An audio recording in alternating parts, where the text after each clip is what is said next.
নমস্কার বন্ধুরা, আবার আমি এসে গেছি আপনাদের সামনে। আজকের বিষয়টা একটু ভিন্ন ধরনের।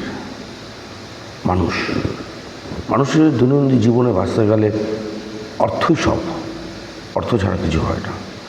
অতএব এই টাকা হচ্ছে এমন একটা জিনিস, মানুষকে ওপরে তুলে নিয়ে যায়, আবার নিচেও নামিয়ে নেয়। কখনো কখনো শুনেছেন যে কোনো এক ব্যক্তি গরিব থেকে কোটিপতি হয়ে গেছেন, আবার অনেকে কোটিপতি থেকে গরিব হয়ে গেছেন। তার মূল্যটা কি? টাকা। এই টাকার জন্যই মানুষের সঙ্গে আচার ব্যবহার এসে বিভিন্ন রকম ভিন্ন ভিন্ন পরিবেশে ভিন্ন ভিন্ন অসুবিধের সমস্যায় পড়তে হয়। এই টাকা হচ্ছে মানুষকে মাপকাঠি, মানুষের কতটা শ্রদ্ধা পাবে, কতটা ভক্তি পাবে, কতটা গণ্য করবে, কতটা কে কতটা সম্মান করবে কাকে।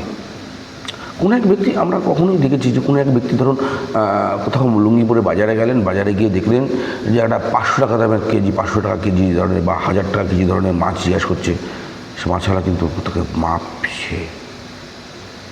এই লুঙ্গি পরা লোকটা কি নিতে পারবে? ফালতু দামটা বলবো, 200 টাকা বাড়িয়ে বলি। আবার সেই সময় ঠিক সেই জায়গাতেই দেখবেন এই স্যুট বুট পরে একবার পুরো হাইফাই, একবার দেখতে মনে হচ্ছে যেন অফিসার, তাকে জিজ্ঞাসা করলো, এই তো মাছটা অবশ্যই নেবে, একে দরকার হলে 100 টাকা কমিয়ে বলি যাতে তাড়াতাড়ি নিয়ে বিক্রিটা হয়ে যায়। এই রকম ধরনের বিভিন্ন জায়গায় মানুষ বিভিন্ন রকম সমস্যায় পড়েন। এই টাকাই হচ্ছে আমাদের মূল জীবনে বেঁচে থাকার একটা মাত্রা বলতে পারেন যে টাকা। এই টাকার গুরুত্ব তখনই বোঝা যাবে যখন আপনার আদরের সন্তানকে নিয়ে আপনি খেলনার দোকানে গেলেন, জিনিসপত্র পছন্দ করলেন বাচ্চারা, কিন্তু তাকে কিনে দিতে পারলেন না। এখানে নিজের ব্যর্থতা, এখানেই বুঝতে পারবেন যে টাকার কত মূল্য।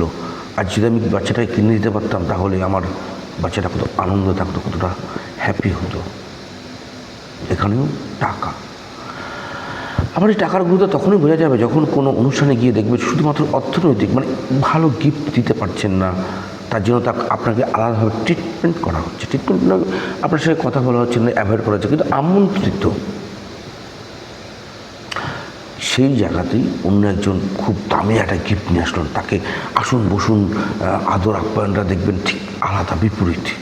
তার জন্য জুস নিয়ে আসছে, এই নিয়ে আসছে, সবাই ব্যস্ত হয়ে পড়েন তাকে নিয়ে। আর আপনি অনুষ্ঠানের কোনো একটা কোনায় চুপটি করে দাঁড়িয়ে আছেন, আপনার সাথে কেউ কথা বলছে না, কেউ কিছু বলছে না। এখানেই টাকার গুরুত্বটা।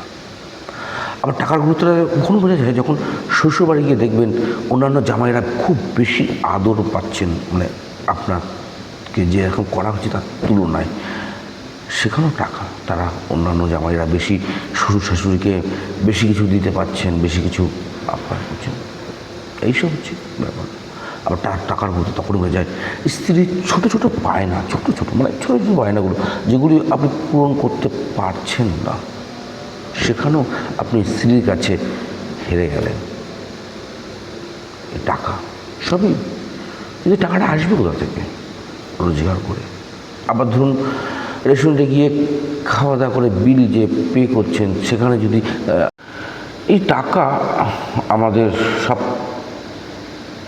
থেকে উপরে, এডুকেশন বলুন, যা খুশি বলুন, ব্যবসা বাণিজ্য যাই করুন না কেন, সব থেকে বড় হচ্ছে টাকা।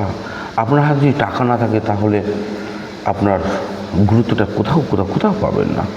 যেমন ধরুন আপনার বন্ধুবান্ধবের মধ্যে যখন কোনো জায়গায় আড্ডা মারছেন, চা খাচ্ছেন বিকেলবেলা, রোজ বিকেলে সবাই যখন চা খাওয়ায় প্রতিদিন ধরুন 10 জনের টিমে সবাই খাচ্ছেন, তো একদিন আপনার তো পালা পড়বেই। তো সেদিকে যদি আপনি খাওয়াতে না পারেন, সেখানেও বন্ধুদের কাছে আপনি হিরো হয়ে যাবেন। আর আত্মীয়-স্বজন হতে বলছেন, তারা তো সবসময় সুযোগবাদী। তারা কি করেন, যখন আপনার কাছে টাকা থাকবে তখন আপনাদের কাছে কোনো আসবেন, যাতায়াত করবেন, আপনাদের সঙ্গে বন্ধুত্ব মিলামেশা সব করবেন। যেই টাকা ফুরিয়ে যাবে, আপনার বিপদের সময় বিভিন্ন রকম অজুহাত দেবে, বিভিন্ন রকম প্রবলেম, সমস্যা, এই সমস্যায় আমি জড়িয়ে আছি, ওই সমস্যা জড়িয়ে আছি, সাহায্য পাবেন না। Nobody help you. তাই এই টাকা সত্যি খুব প্রয়োজন। জীবনে বাঁচতে গেলে টাকার গুরুত্বটা বুঝুন, টাকা ইনকাম করুন, আর এই টাকা দিয়েই আপনার শক্তি জয় করুন। এবং কি পৃথিবীতে যত সমস্যা আছে, মানে আমাদের জীবন লাইফে যতটা সমস্যা আছে, সেই সমস্যার প্রধান হচ্ছে টাকা। আর এই টাকাটা যদি থাকে তাহলে মনে করবেন যে আপনার 80% সমস্যার সমাধান হয়ে গেছে। তাই আপনাদের কাছে আপনাদের কাছে আমার একটা বিশেষ অনুরোধ এটাই যে যেভাবেই হোক টাকা ইনকাম করুন এবং তাকে সঞ্চয় করে রাখার চেষ্টা করুন। কেননা মানুষ বলা যায় না আজকে কী অবস্থায় আছি, কালকে কী হতে পারে। কালকে কেউ দেখেনি, আমরা কেউ কালকে দেখিনি, কিন্তু আগামী দিনে যাতে চলতে পারি সে স্বাচ্ছন্দ্যতা রাখা খুব প্রয়োজন।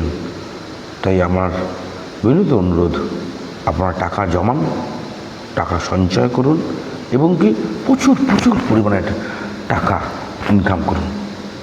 এবং কি চেষ্টা করবো আপনাদেরকে সঠিক রাস্তা দেখানোর যে কীভাবে ইনকাম করা যায়, টাকা স্পেসিফিকলি কীভাবে ইনকাম করা যায়।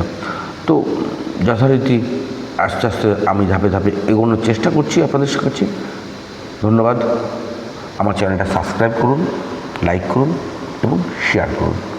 তাহলে আমি আরও উৎসাহ পাবো, চেষ্টা করবো আপনাদের কাছে নতুন নতুন কন্টেন্ট, নতুন নতুন কিছু ভাবনা, আমার যে ভাবনা চিন্তাগুলো আছে সেগুলোকে আপনার সামনে প্রেজেন্টেশন করার জন্য। ধন্যবাদ।